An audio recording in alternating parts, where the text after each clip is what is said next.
बिस्मिल्लाहिर्रहमानिर्रहीम अल्हम्दुलिल्लाहि रब्बिल आलमीन वल आक़िबतु लिल मुत्तक़ीन अस्सलातु वस्सलामु अलैका या रसूल अल्लाह। लुक्ते का बयान। लुक्ता क्या होता है? गिरी पड़ी चीज़ का मिल जाना। आपको ज़मीन से कोई चीज़ मिल जाती है, रोड से, बाज़ार से या कहीं और जगह से कोई चीज़ मिल जाती है, उसे लुक्ता कहते हैं। गिरी पड़ी चीज़ का मिल जाना।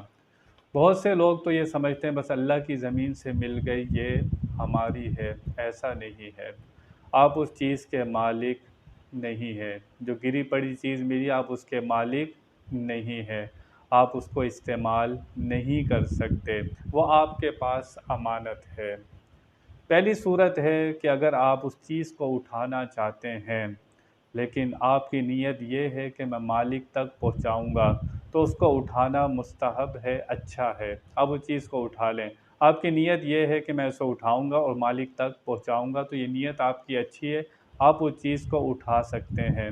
लेकिन अगर आपकी नीयत ये है कि मैं अपने इस्तेमाल में रखूँगा, मैं अपने कब्ज़े में रखूँगा, मैं इस चीज़ का मालिक हो जाऊँगा, तो उसका उठाना नाजायज़ है।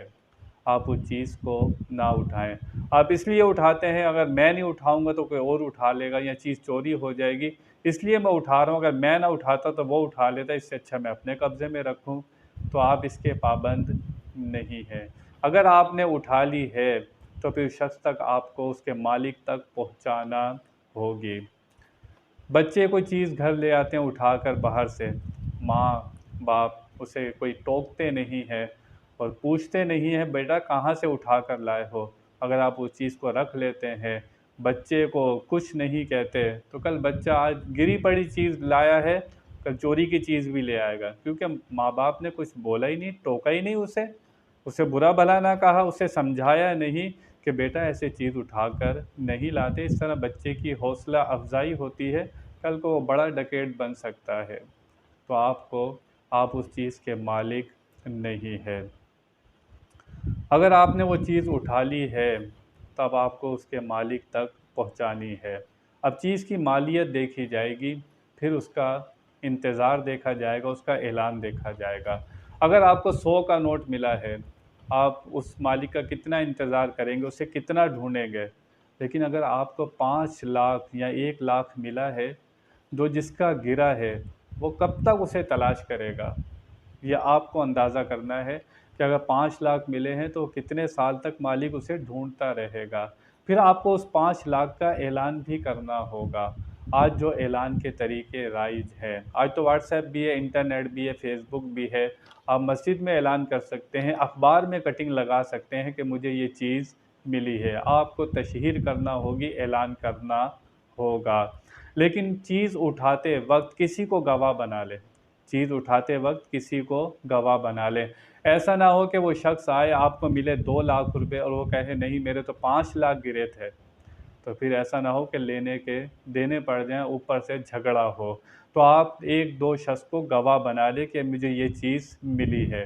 तो वो गवाही देंगे, तो जो शख्स होंगे, तो आप झगड़े की तरफ नहीं जाएँगे। तो आपको उस चीज़ की मालियत के मुताबिक ऐलान करना होगा कि अगर 5 लाख मिले हैं या सोने का सेट मिला है, तो वो जो मालिक है कब तक इसको ढूँढेगा। अगर आप उसे ढूँढ लें, आप ऐलान करते हैं, वो शख्स आ जाता है, उसके हवाले करें। लेकिन पूरे ऐलान के बावजूद, ढूँढने के बावजूद वो शख्स नहीं आता, अगर आप शरई फ़कीर हैं, तो वो माल खुद रख सकते हैं। लेकिन अगर आपके फैमिली में कोई शरीफ फ़कीर है, आप उसे दे सकते हैं। अगर आप खुद गनी हैं तो फिर आप वो चीज़ रख नहीं सकते, आपको सदका करना होगी। आप किसी को भी वो चीज़ सदका कर दें, आप उस चीज़ के मालिक नहीं हैं। तो इससे अच्छा है कि वो चीज़ उठानी नहीं चाहिए। अगर उठा ली है तो फिर आप उसको पहुँचाने के पाबंद हो जाते हैं। अल्लाह की ज़मीन से मिलने का ये मतलब नहीं कि जो चीज़ अल्लाह की ज़मीन से मिल गई वो आपकी है। कल को आपका बच्चा किसी को कोई उठा कर ले जाए, बोले अल्लाह की ज़मीन पर खेल रहा था, मैं तो उठा कर दे गया, मेरा है। आपका 1000 का नोट का गिरे और कोई कहे नहीं मुझे अल्लाह की ज़मीन से मिला है, बस ये मेरा हो गया। ये कोई कानून नहीं है, इससे तो फ़साद होगा। तो ये लुक़्ता होता है, गिरी पड़ी चीज़ मिलती है, हम उसके मालिक नहीं होते, वो हमारे पास अमानत होती है। अल्लाह ताला हमें समझने की तौफ़ीक़ अता फ़रमाए। व आखिरु दावाना अनिल हम्दुलिल्लाहि रब्बिल आलमीन।